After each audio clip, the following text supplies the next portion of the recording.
everyone, this is the Almost World Podcast.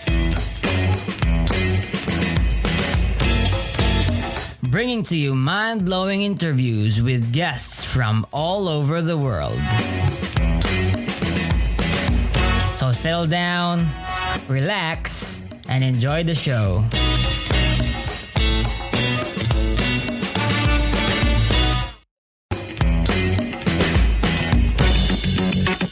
Oh yeah, by the way, if you like the podcast, please support Almost World Podcast on Patreon. Your support is what helps the podcast improve more and more. Welcome to Almost World Podcast. I'm Elmo. I'm with my friend here, Jeff Masty. Is that correct, man? Yeah, that's fine. Okay, and how are you doing today, by the way? I'm doing great today, Elmo. It's good to talk to you. All right, and I invited Jeff because he's someone that's interested and has a lot to say about the religion and philosophy. And can you give us an introduction about how you've arrived at what you believe right now in your worldview, maybe going back from your childhood to today? Sure. I was raised up in the Catholics, rather liberal Catholic, I guess, because my parents also taught me evolution and critical thinking. And so armed with that belief and looking at hell and looking at the other religions of the world, I sort of slipped away from faith in my teens.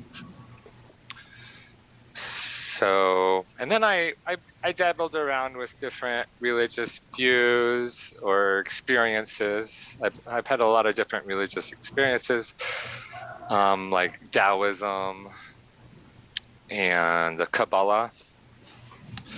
But around election night, when Trump was elected and so many evangelicals voted for him, such a high percentage, it sort of crystallized in my mind that I'm an atheist, and I was getting political, so I became sort of a political atheist.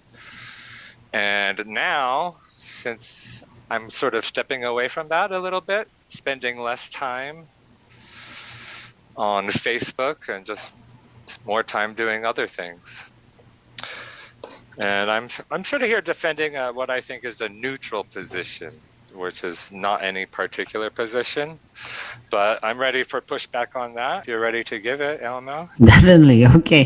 This is the first time I'm here. You're a political atheist, so you were actually a Catholic before, right? And then my family, like so my Trump made you atheist? Yeah, it sort of crystallized the view. I was a nun. I didn't have any particular belief, and it's just sort of the dichotomy there just crystallized view for me. And yeah, my family is Catholic, and my mother's sister is a retired sister in the Catholic Church.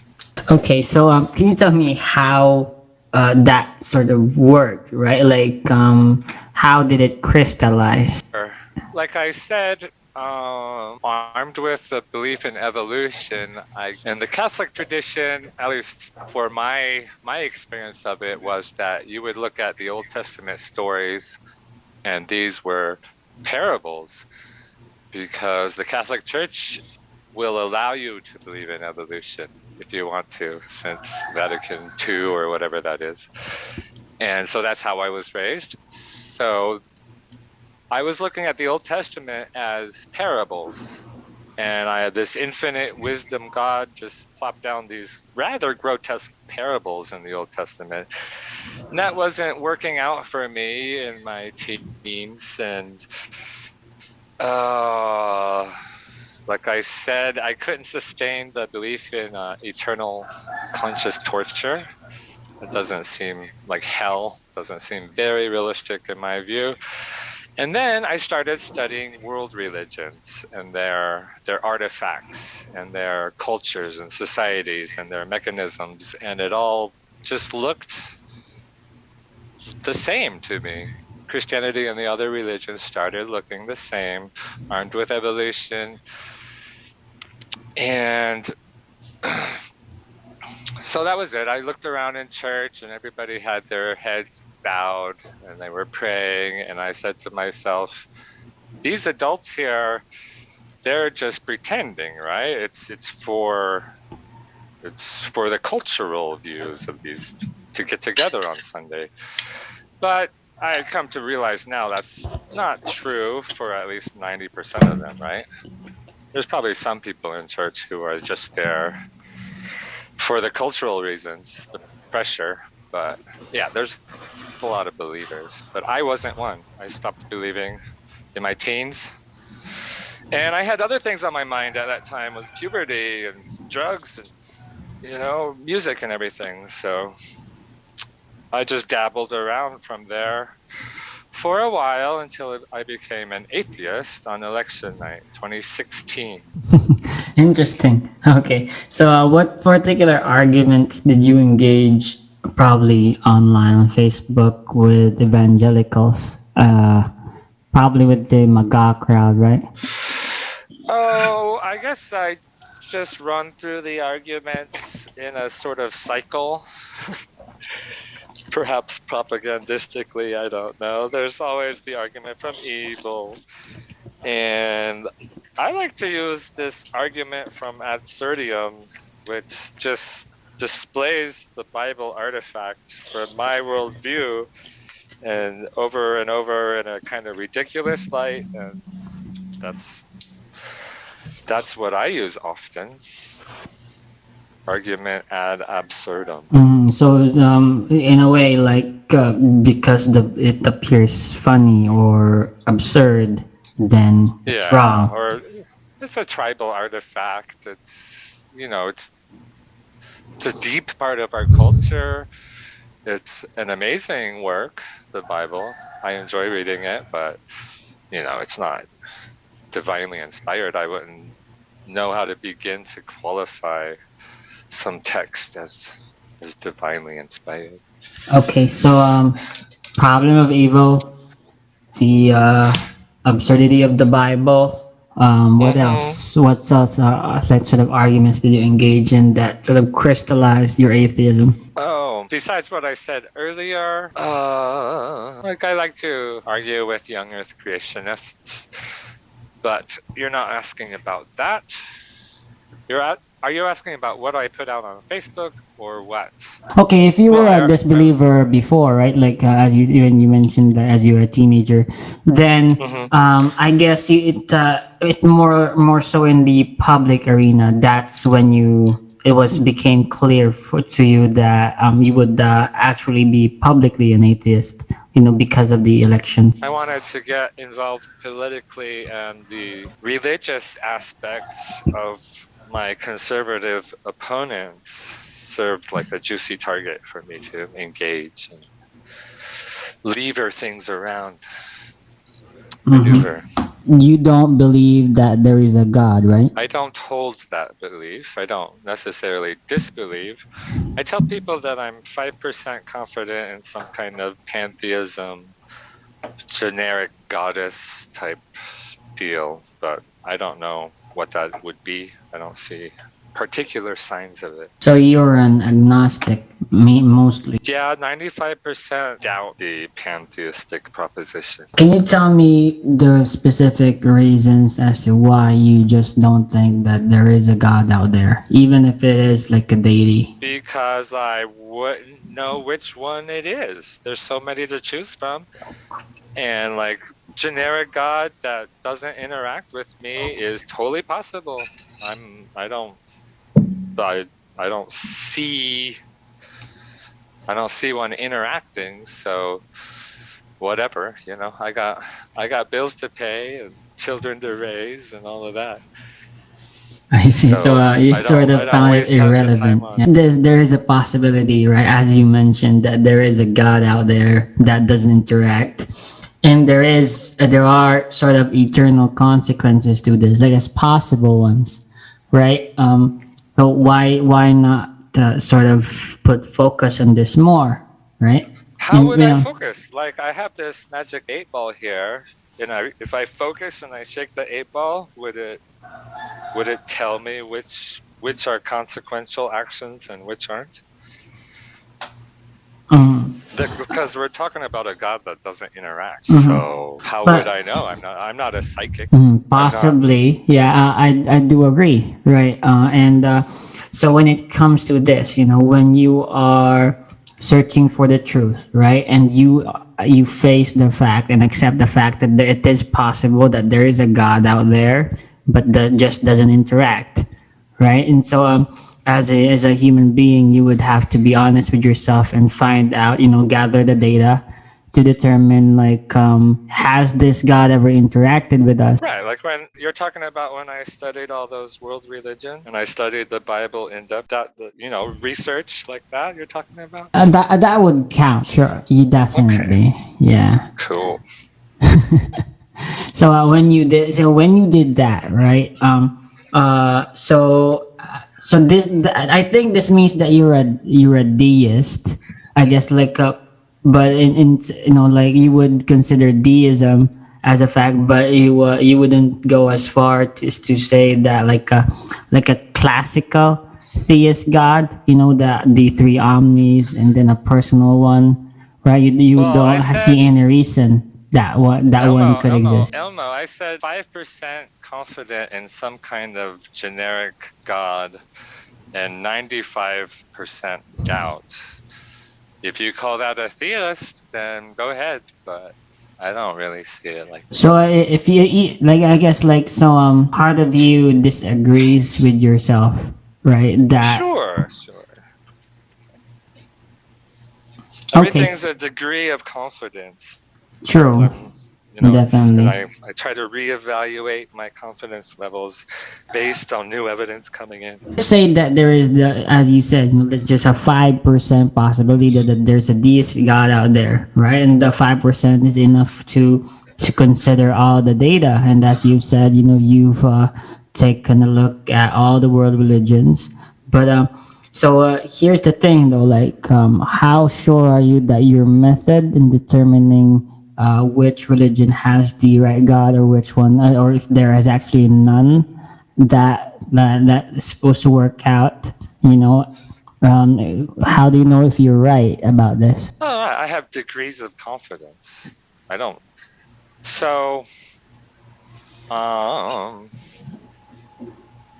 like, it would depend on which claim specifically you're talking about and the evidence for that claim. I just try to evaluate the evidence and come to some sort of conclusion. There are discrepancies in the data. Like, we get all our input data is not perfect, and we are limited human beings with limited knowledge. So all of our claims should come with that caveat, right?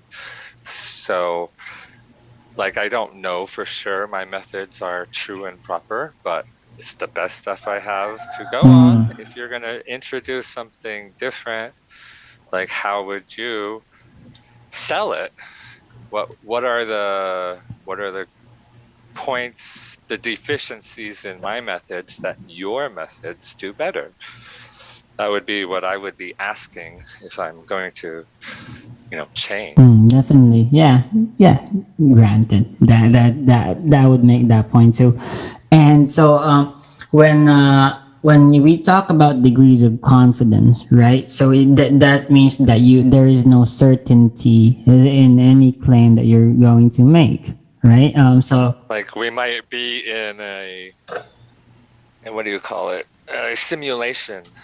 Is that do you believe that's possible? But I have my reasons. But an infinite God could run simulations. That was definitely in his bailiwick, in his job description. Simulations are nothing. Well, one could make an argument, right?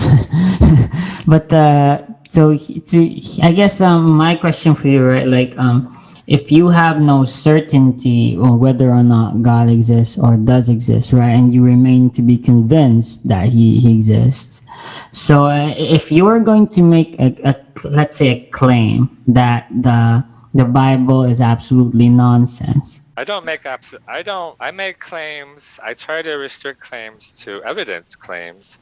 So I don't just go out there and make absolute claims, do I? I'm trying not to do that in this interview. So when you say like an evidence claim, you mean to say that you only make, I guess, hypothetical statements based on the current data that is available to you. Sure. Yeah. What's the alternative? Yeah, sure. Here's the thing, though, right? Like, when one claims to have like the truth or be right in an argument, then you would have to sort of have at least some degree of certainty in your position. Okay, so let's try a simple case. Let's say if somebody is arguing that the planet Jupiter is inside Venus's orbit, that proposition could be true or false, and a person would have to put up evidence, and somebody else could say, no, Venus is inside Jupiter's orbit. It's not the other way around, and that other person can put up evidence, and you have to evaluate the quality of the different evidences for and against. Simple as that, really. I see, yeah, but of course, like, and there is, at some point you will arrive at enough evidence to determine and to have absolute certainty whether or not which planet orbits the others, right? See, I'm not absolutely confident we aren't in a simulation, so I'm not absolutely confident that my sanity is right here right now, because I could be hallucinating. I could be in a dream right now, but I doubt it. Anyways, I'm more comfortable shifting without absolute confidence. I don't know which check boxes I have to check off to reach that golden standard of absolute confidence, and I don't know what I would do with it. Interesting. So you also apply that to I have all high the degrees of religions that you confidence, have and I'm perfectly explored, fine with that. right? Possibly included. I don't know if you have looked into them. Like Hinduism or Scientology, Okay. for instance. All right. Well, so right now, you're probably someone who Keep reading where their religion is texts. most of the time like irrelevant in your daily life, right? And at best now you only encounter it, in the family discussions because your family is mostly Catholic, right? Or maybe on Facebook. Oh, I'm talking about my extended family. My personal family is mostly non-believers. Inside my house, we're mostly non-believers. I like to engage with ritual, like on the solstices and equinox. I like to go out and hike to this solitary spot I have and sort of take inventory of my life and how things are going. I like to experience different religious experiences because I think that's a human experience. Everybody around the world has cultures that are mystical. So I can do that too if I just have the right setting, get in the right mood. I can experience that too. No problem. Yeah. Okay. Cool. All right. Well, maybe we could talk about like what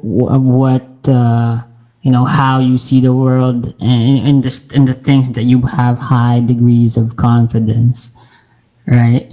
So for example, let's not about how about I guess in terms of God, right? You don't have you have a low degree of confidence in that if He exists. And how about your personal existence? Let's talk about metaphysics here, right? How high is the degree of your confidence that you actually are here talking to me right now? I guess that's the solipsist question. Okay, well, yeah.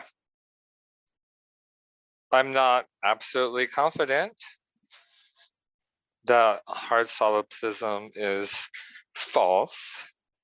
But I don't know if we talked about it in the beginning of this podcast or in our introductory discussion, but I'm a presuppositionalist in that I presuppose existence, identity, and that sometimes our senses tell us something true about the world around us. So, like, I don't think anybody has good, solid evidence for or against existence, identity, and the sensory input problems of hard solipsism. As far as I know, the philosophical universities are still working on that problem. Am I correct? So we presuppose that we are rational creatures, or not creatures, beings, and we go from there. That's our presuppositions. You're talking about existence, identity. Okay, now let's break him down first. Like I'm gonna can some people might not understand how this presuppositional stuff or stuff works, right? So can you tell me why you have to presuppose your own existence, right? Like maybe I don't exist, right? Why does it or maybe why can't you actually prove you exist right now? I just think that people, what would constitute proof? Like, what are you bringing to the table as your evidence? I'll look at it, but until you do so, you can't make claims, right? So it's on you to do that work. Say I'm in a position saying like, hey, I exist, right? You can see me, you can talk to me, I make these decisions that affect reality, and we have corresponding reactions to reality, and usually the same stimuli. So I exist. But we already discussed this when we said, how would I prove that I'm not right now dreaming? How would we prove that some CIA lab didn't take me in night and drug me and put me in their newest VR state for this? I don't have that. I don't have those kind of goods to bring to the table to absolutely prove it. I have a high degree of confidence that I'm not sitting in a CIA lab right now, but that's the best I can do. And if I say I don't know I'm sitting in a CIA lab and I study quantum mechanics and string theories and different types of D space, then it's not clear that we aren't just a projection from some other sort of realm. All of this might be at some quantum level. We just don't know. We don't have the goods to know. Knowledge is belief based on reliable methods, and sometimes we find ourselves in a place where we're ignorant. We don't have the instruments to measure. We don't have enough study, really, and that seems to be where we're at. It's not necessarily our fault. If you look at ourselves 200 years ago, before Darwin, or 1,000 years ago, before solar system knowledge, galaxies, what could we say then? We couldn't make claims about the orbit of Jupiter, but we can do so now. And that's not to say in the future we won't be able to make more interesting claims about the big questions. But I'm still on the hunt. I'm still looking for answers, and it's pretty entertaining. Yeah, that I do agree. Yeah. In terms of the presupposition of your identity, though, can you be more specific about that? I too am sort of, I guess, curious as to how you understand it. I presuppose it. There's nothing to understand. I'm waiting for more evidence to come through. Presuppositions are things that you have without evidence. That's why they're presuppositions. That's why you call them that. You just put them out there as axioms, and you say it's pointless to talk about these things. You either accept or reject, unless you bring some really mature evidence for or against this presupposition. So if you want to talk about identity, go ahead and I'll ask questions, but I just presuppose it, and I look at hard solipsism once a year. I take it off the shelf and I notice that nothing's really changed, and it kind of irks me. But otherwise, I have more productive things to do than, navel gazing all the time. All right. So okay, all right. Let's say, can you talk more about how the why identity needs to be presupposed? Like, can what is identity? Like, is it more of like the I is like the principle of individuality? So is that the case?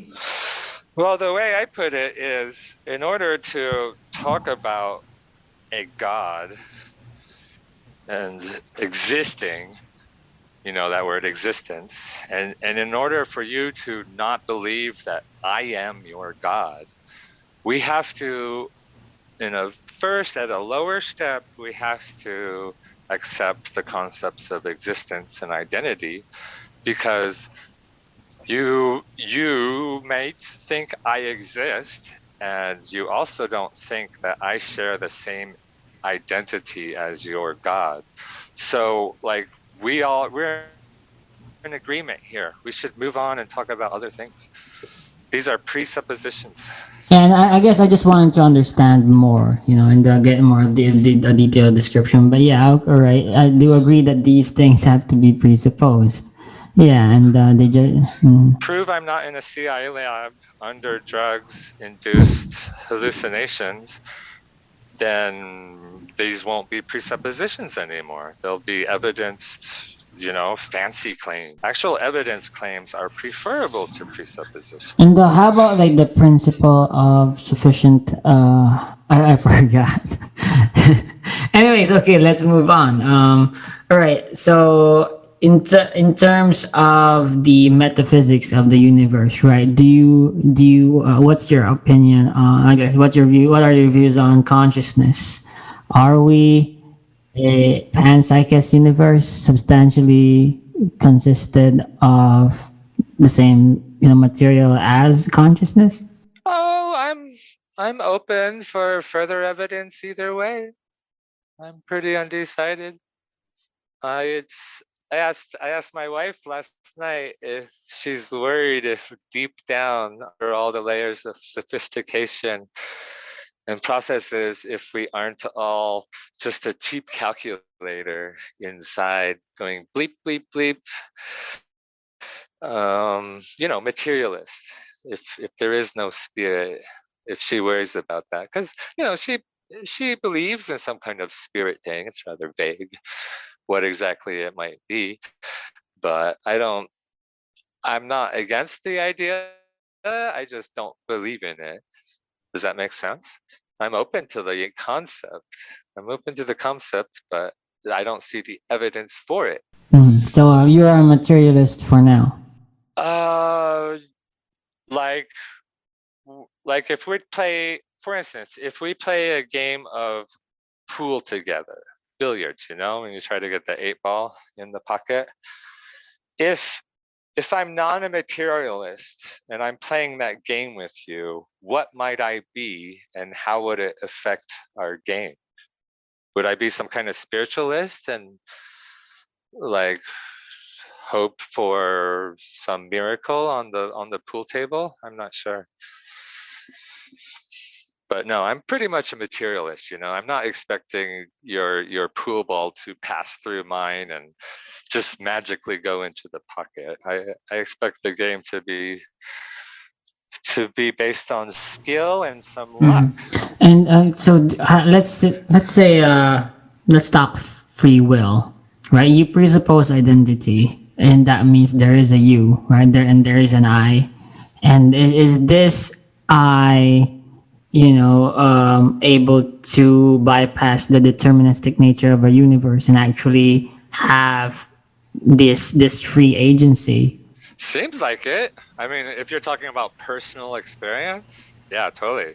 Is personal experience always the best guide? So if we have personal experiences and we have free will, so and I guess when I say free will, of course, that there is sort of buffers in our brains that instead of obeying like the determined direction that the Big Bang would have had for us, that we could actually decide different outcomes in the in the. Oh, you're talking about when the metal actually hits the pedal right at the really lower levels, under all the layers of sophistication down in our neurons down there. You think there's Are we actual agent that can decide the direction of our lives, and we're not just materialist robots walking, on and about, having the illusion of agency when we're actually programmed. Well, I think we still have much to learn about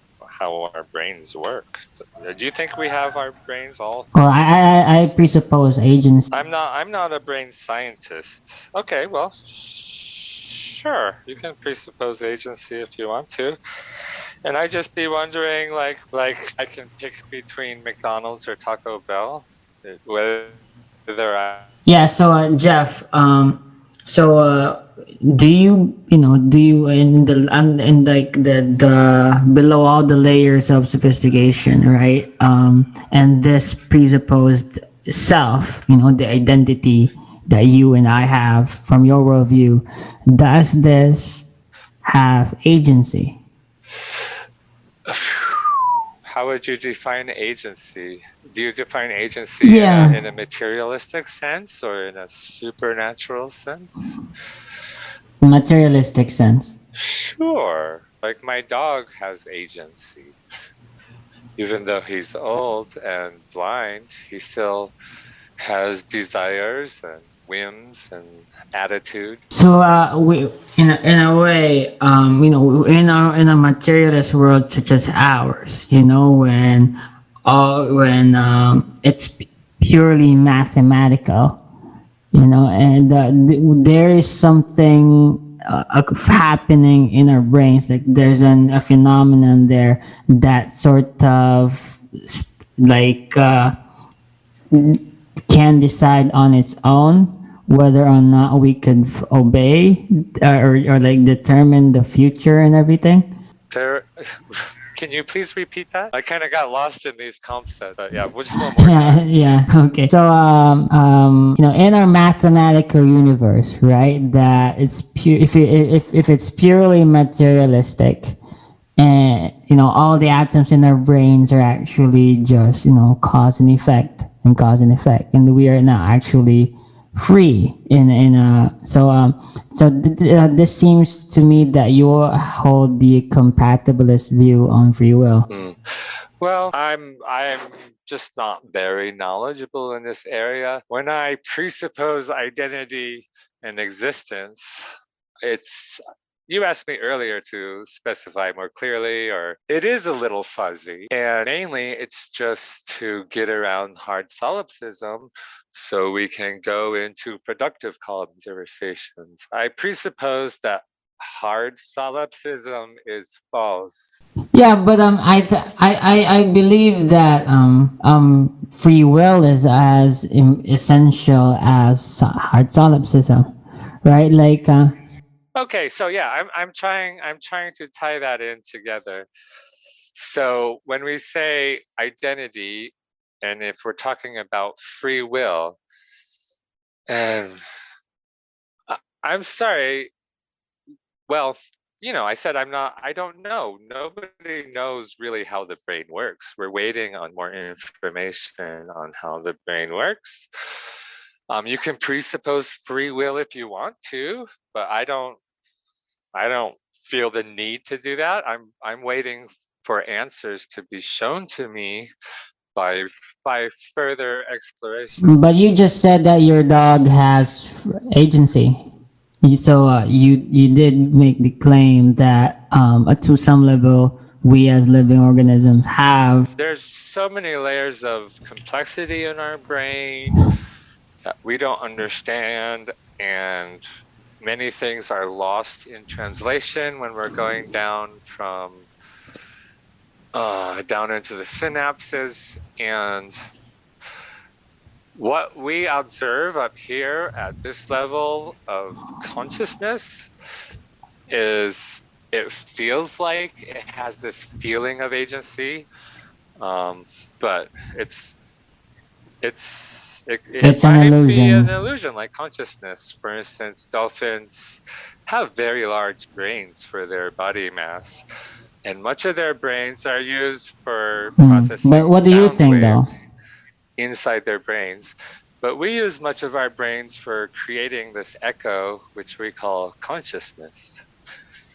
And what it is exactly, I don't know. But if you take the brain away, then people lose consciousness. I know that much. If you take nutrients away from the brain and take liquids, these people will lose consciousness. They'll stop interacting with our consciousness experiments. Yeah, of course. Like, but I'm not asking what consciousness is. I'm simply asking, right? Like, me I have a presupposed identity. You have a presupposed identity in your worldview. So there is a you, right, that is making decisions in daily life. And I'm asking you, did we actually freely choose that, or like outside of any external circumstances, outside of based on my experiments? Like, I can't really tell if choosing between Taco Bell or Chick-fil-A is an act of free will. Like, why is it not a learned response? How would you prove either way? Yeah, so for example, there are two words. There are two possible outcomes here. Let's say I could say A or I could say B in the next 5 seconds, right?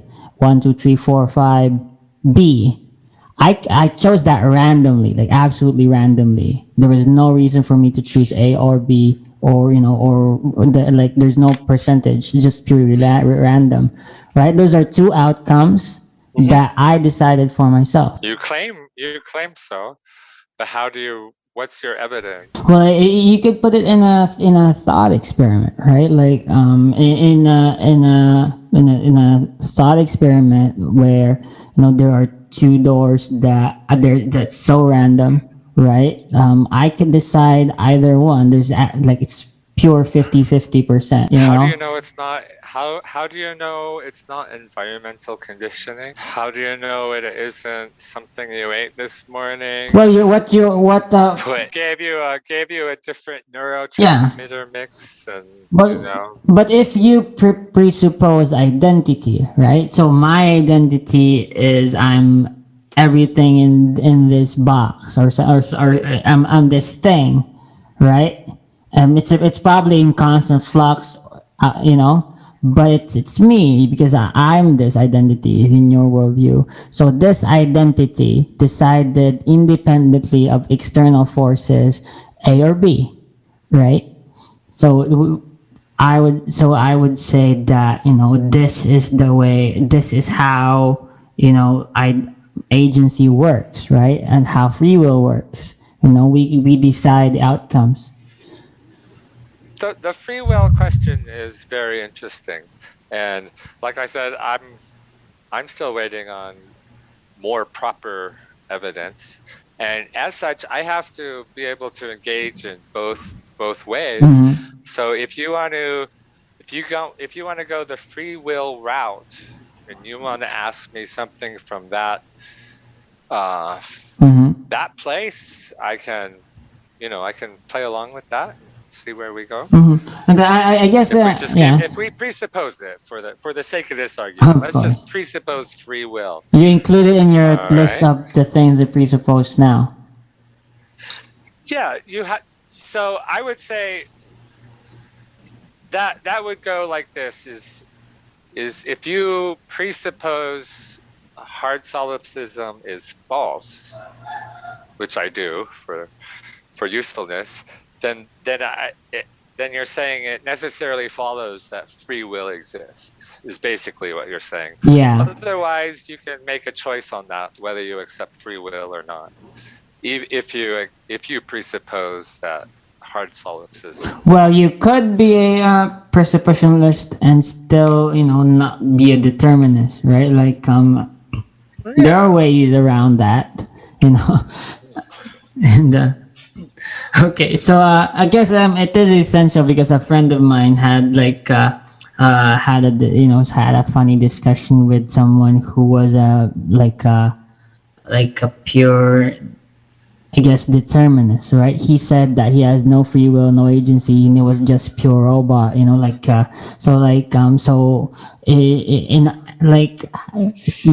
the normal human sense, how does one think about and talking to someone who believes that way, right? All the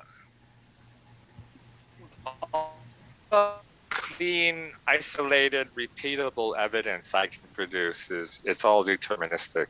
Like, for instance, that pool game we were talking about earlier, shooting some balls around the felt tabletop. That's deterministic if you take into account the person's angle and the pressure of the cue. So all the evidence we can produce is deterministic.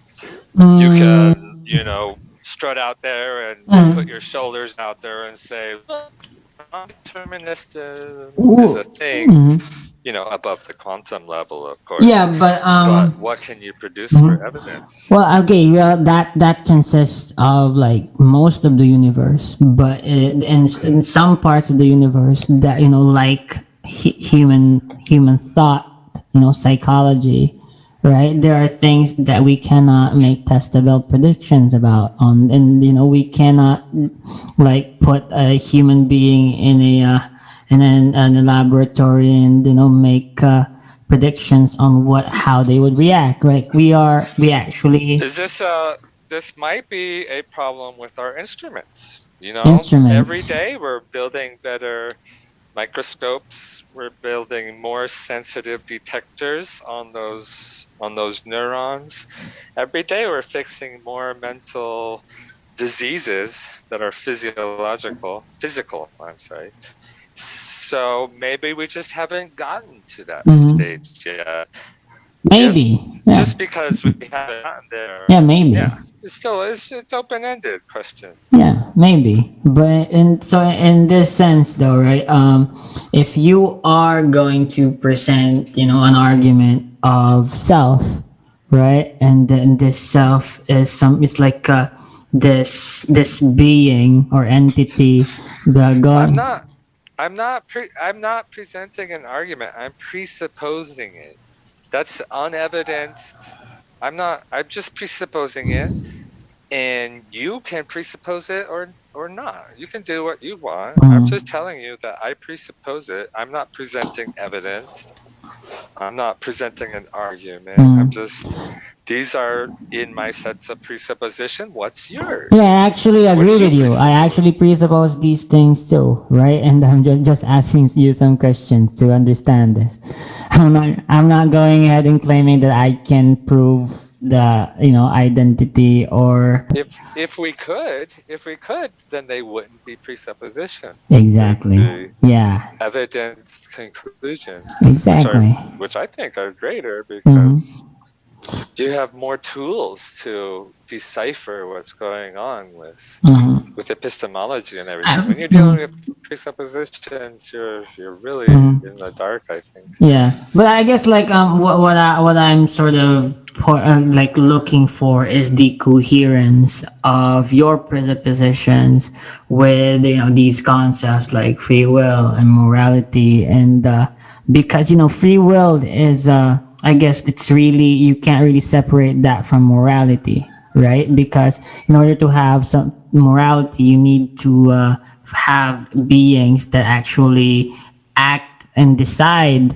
good or evil, or at least someone you can hold accountable for specific actions in a scenario, right? I think so. Sounds good to me. what's the alternative position?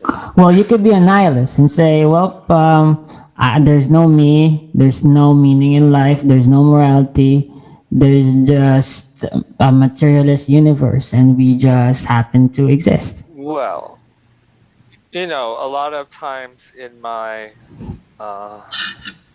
meditation or in my religious experience exploration, I'm trying to seek out this sort of washed out consciousness.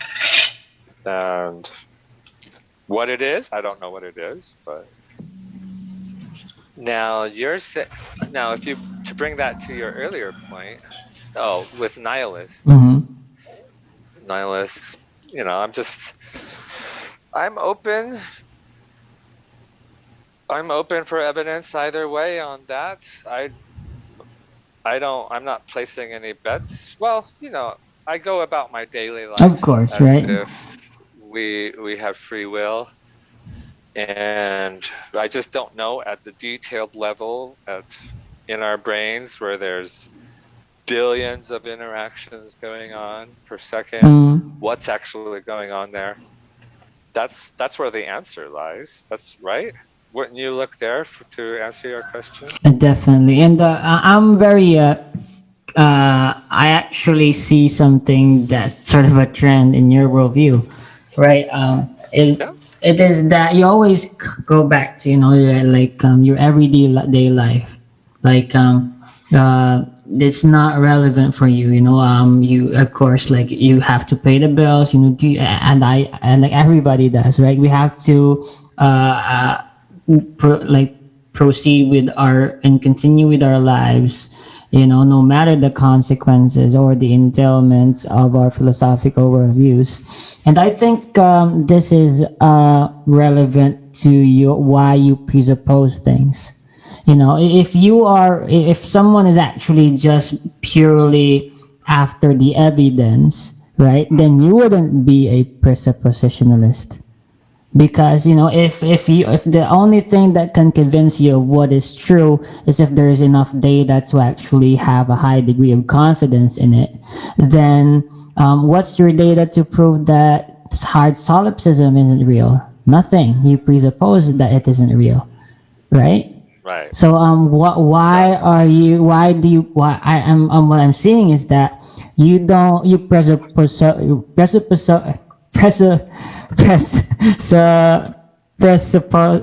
presuppose identity, existence, and a lot of other things, maybe free will, because it's essential in your daily life. Consequential. I think it seems reasonable to presuppose the fewest number of items, and otherwise there's no limit to what you can presuppose. You can presuppose Jupiter is inside Venus's orbit if you want to. That would be contrary to the available evidence, right? And that would be contrary to what you've built up, going off of the idea that sometimes our senses tell us something true about an external reality. Exactly. So if you build patterns of your sensory input, and then it would be difficult to also presuppose Jupiter is inside Venus's orbit. So, you want to limit what you presuppose. Why? You don't want to go hog wild on it. But why? To reduce conflicts, I just gave you that one. I just gave you one thing you could presuppose, and there's problems with it. There's complications with it, and we much prefer to go with the evidence when we can. Whenever we can, we have more tools, we have experience. Yeah. So what you're saying is that there is evidence to show that we exist and we have identity, but it's not enough to be absolutely certain, right? But so there is a possibility that there is no existence, there is no identity, but you would rather go with the evidence and give it the benefit of the doubt. There you go. Yeah, it's a leap of faith, man. Take that step. Okay. Do it. And then let's talk about like how you would increase my confidence in a God. Definitely, What man. would be the step? Okay, 'Cause well. I'm at 5% now. Just gotta crank it up and I'm there. All right. Well, that's great to hear, man. But and one last question, bro. And Jeff, you know, I see you're a very honest man, and then it actually takes integrity, you know, to be honest about not being sure of things, yeah, and actually taking everything into consideration, you know, and so I want to ask you though, you being someone who has, of course, like not getting involved into the political religious discussions anymore because you know Trump isn't in the office anymore, right? So you sort of Yeah, not as much. Stepping away a yes, little bit. but where are you going now, going forward? Like you probably still read some philosophy books from time to time, or maybe articles, right? So what's your future going concerning these topics? Oh yeah. I'm reading Khalil Gibran right now. Oh, nice. Sometimes I pick up the Vedas and read through them. I'm just doing a lot of woodworking, mainly. That's been my primary hobby since Trump left office. I got my man cave going quite nicely. Awesome. Yeah. All right. And is there anything you would like to promote, bro? Like maybe a book or a YouTube channel? No, I don't have to at this time. Okay. Awesome. No, I like Tom Jump and Pine Creek. Yeah. Yeah. They're good atheists. All right. Thank you for having me on. Okay. And Jeff, it's been awesome to have you on the show. And I'm glad to have been able to pick your brain, man. And hopefully we can move that 5% to 100% next time. All right. Take care, man. Bye. So that's the end of it. Thanks for tuning in, guys. This is your host, Elmo Ador Jr. And thank you for listening in. And please subscribe. Please follow us on Facebook. Please follow this.